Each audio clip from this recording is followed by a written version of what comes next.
Hi friends, मैं लखन घुंघराले। आज एक बार फिर से मेरे यूट्यूब चैनल में आप सभी का स्वागत है।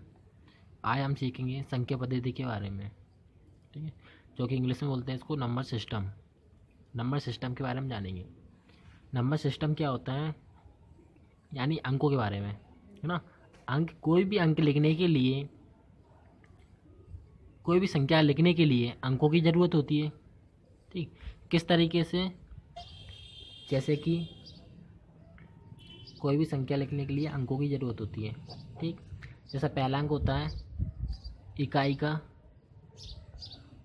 ठीक है, और 2 अंक होते हैं दहाई के, ठीक है, और 3 अंक होते हैं सैकड़ा, ठीक है, और 4 अंक होते हैं हज़ार के, ठीक है, 5 अंक होते हैं 10,000, है ना। इसी तरीके से आगे बढ़ते जाते हैं, इकाई, ढाई, सैकड़ा, हज़ार, 10,000, लाख, 10 लाख, करोड़, है ना, 10 करोड़, अरब, इस तरीके से आगे बढ़ते जाते हैं। ये होता है नंबर सिस्टम, है ना, यानी कि इकाई, ढाई, सैकड़ा अंकों के बारे में। अब आगे देखते हैं अपन। अब उसी नंबर सिस्टम में आता है प्राकृतिक संख्या, यानी कि नेचुरल नंबर, ठीक है।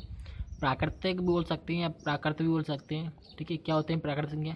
जिन संख्याओं का प्रयोग किसी भी वस्तु को गिनने के लिए किया जाता है ना। जैसे कि एक पेन है ना, गिना जा रहा है इसको ले लिए अपन ने 2, इसको भी गिना जा रहा है 2, है ना। इस तरीके से होती हैं, जैसे कि 1, 2, 3, 4, 5, ठीक है, डैश डैश डैश कहाँ तक, अनंत तक, है ना। अब कोई पूछ ले अपन से प्राकृतिक, सबसे छोटी प्राकृतिक संख्या क्या है, तो सबसे छोटी प्राकृतिक संख्या अपनी 1 है ना। और बड़ी पूछता है तो बड़ी तो अनंत, है ना। कहाँ तक बताएंगे अपन? अगर वो पूछता है 1 से 20 तक की सबसे बड़ी प्राकृतिक संख्या कौन सी है, 1 से 20 तक पूछा है तो सबसे बड़ी क्या होगी, 20 होगी, ठीक है, आए समझने। अब अगला देखते हैं अपन, प्राकृतिक संख्या आगे समझने। अब होता है पूर्ण संख्या। पूर्ण संख्या यानी कि होल नंबर, ठीक है। होल नंबर क्या होते हैं? प्राकृतिक संख्या में 0 को शामिल करने पर पूर्ण संख्या का समूह बनता है, यानी कि पूर्ण संख्या कहलाती है। पूर्ण यानी कि पूर्ण संख्या, पूरी संख्या है ना। पूरी यानी कि जो प्राकृतिक होती हैं वही पूर्ण होती हैं, बस उसमें और इसमें क्या अंतर है, इसमें 0 ऐड हो जाता है आगे। 0, 1, 2, 3, 4, 5, इसी तरह के ये भी होती है अनंत तक, ठीक है।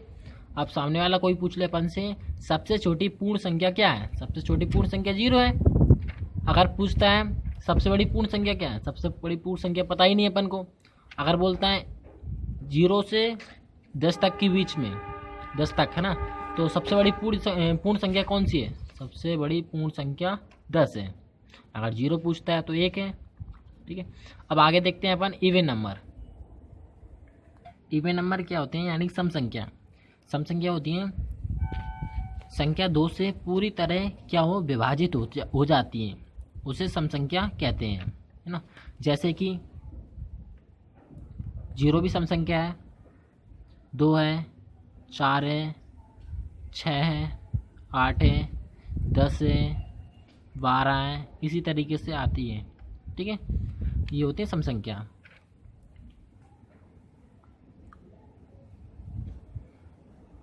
अब विषम संख्या क्या होती है? विषम संख्या को इंग्लिश में बोलते हैं ओड नंबर, है ना। वे संख्या जो 2 से पूरी तरह विभाजित ना हो वह विषम संख्या कहलाती है, ठीक है। तो उसमें आता है सब 1 है, जैसे 3 है, 5 है, 7 है, 9 है, 11 है, 13 है ना, इसी तरीके से होती है। सम संख्या में क्या है, जो 2 से पूरी तरह विभाजित हो यानी कट जाए, वो सम संख्या होती है। और विषम संख्या होती है जो 2 से पूरी तरह नहीं कटे, है ना, वो विषम संख्या कहलाती है। अगर इसमें पूछते हैं सबसे छोटी विषम संख्या क्या है, सबसे छोटी विषम संख्या 1 है। और सबसे छोटी सम संख्या क्या है, सबसे छोटी सम संख्या 0 है। अब आता है अपना पूर्णांक संख्या, है ना, यानी कि इंटीजर नंबर, ठीक। पूर्णांक संख्या होती हैं ऐसी संख्याएं जिसमें धनात्मक और ऋणात्मक दोनों संख्या सम्मिलित हों उन्हें पूर्णांक संख्या कहते हैं। जैसे कि 0, 1, 2, 3, 4, 5 ये पूर्णांक संख्या नहीं है ना। कब कहलाएगी पूर्ण संख्या? पूर्ण संख्या अगर प्लस में जा रहा है तो माइनस में भी जाना पड़ेगी अपन को। पूरी संख्या माइनस से लेके प्लस तक है ना। तो ये तो हो गई अपनी 5। इसी तरह अनंत तक प्लस में जाएंगे, और इस साइड माइनस में 1, माइनस का 2, माइनस का 3, इसी तरह के इधर भी अनंत, ठीक है, डैश डैश करके। अगर इस साइड प्लस में जा रहा है अनंत, इस साइड भी माइनस में जाना पड़ेगी अनंत। वो होती हैं पूर्णांक संख्याएं। अब आते हैं अपन आवाज़ संख्या, है ना, यानी कि प्राइम नंबर। प्राइम नंबर यानी कि आवाज़ संख्या जिसमें किसी भी संख्या का भाग ना जाए, है ना। किसको छोड़कर? एक और स्वयं को छोड़कर अन्य किसी भी संख्या से विभाजित नहीं होना चाहिए, वह क्या कहलाती है? आवाज़ संख्या कहलाती है।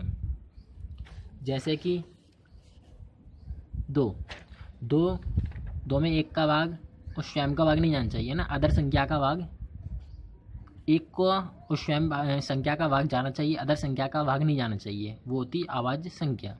इसमें अदर संख्या का भाग नहीं जा रहा है, स्वयं का जा रहा है या 1 का जा रहा है। अब अगली देखते हैं अपन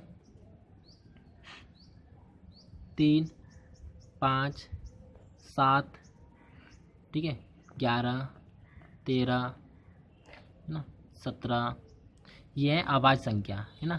स्वयं का भाग जा रहा है और 1 का जा रहा है, अदर संख्या का भाग नहीं जा रहा है इनमें, है ना। 9 नहीं लेंगे, 9 में 3 का भाग जा रहा है ना। तो 9 क्या है? भाज्य संख्या है। अभी अपन देख रहे हैं आवाज़ संख्या। आवाज़ संख्या ये हो गई अपनी। इसी तरह के और भी होती हैं, है ना। 17 के बाद क्या? 19 आ जाएगा, है ना। 19 से फिर 23 आ जाएगा। इस तरीके से आवाज़ संख्या होती है। अब आगे आते हैं अपन, अब देखते हैं अपन भाज्य संख्या, ठीक है, कंपोसाइट नंबर। अभी आवाज़ ही देख रहे थे। आवाज़ में क्या है? एक और स्वयं को छोड़कर, है ना, किसी अन्य संख्या का भाग नहीं आना चाहिए। अब इसमें उल्टा हो जाएगा। क्या हो जाएगा? एक और स्वयं को छोड़कर किसी अन्य संख्या का भाग जाना चाहिए, है ना। जैसे एक और स्वयं को छोड़कर किसी अन्य संख्या से विभाजित हो जाए वह भाज्य संख्या कहलाती है। जैसे कि 4 में भाग जा रहा है किसी का, 2 का जा रहा है, ठीक है। और 6 में जा रहा है, 2 का जा रहा है, 3 का जा रहा है, ठीक है। और 8 में भी जा रहा है, ठीक है। 9 में जा रहा है, 10, 12, 14, 15 भी आएगा, ठीक है। इस तरीके से आगे होती हैं, ठीक है। इनमें क्या हो रहा है? 1 से, है ना, 1 से और स्वयं संख्या से भाग नहीं जाना चाहिए बल्कि अदर संख्या से जाना चाहिए। तो इसमें 2 का जा रहा है, इसमें 2 का जा रहा है, 3 का भी भाग जा रहा है, इसमें 2 का जा रहा है, 4 का जा रहा है, इसमें 3 का जा रहा है ना। इसमें 5 का और 2 का जा रहा है, इसमें 3 का जा रहा है, 4 का जा रहा है, 2 का जा रहा है, 6 का जा रहा है ना। इस तरीके से अदर संख्या का भाग जा सकता है स्वयं को और 1 को छोड़कर, ठीक। अब आगे देखते हैं अपन। अब आता है सह आवाज़, ठीक है। सह आवाज़ यानी को प्राइम नंबर। को प्राइम नंबर क्या होते हैं? जब 2 प्राकृतिक संख्याओं का HCF 1 हो तो फिर दोनों संख्याएं सह आवाज़ संख्या कहलाती हैं। जैसे कि देखते हैं अपन 4 और 9, ये 2 प्राकृतिक संख्या हैं। इन दोनों का अगर अपन HCF निकालते हैं, है ना, तो कितना निकलेगा? 1 निकलेगा। अब आगे देखते हैं अपन, जैसे 2 और 11, इन दोनों का HCF निकालते हैं तो इसका क्या निकलेगा? 1। इसको बोलते हैं सह आवाज़ संख्या, ठीक है। इनका HCF कितना हो? 1 हो। जैसे कि 2 और 4, पहला, दूसरा, 9, 12, तीसरा, 4, 5, चौथा, 10, 15, ठीक है। इन चारों में से बताना है अपन को सह आवाज़ संख्या कौन सी है ना। इन चारों में से बताना सह आवाज़ संख्या कौन सी है। इसका आंसर कमेंट बॉक्स में देना है।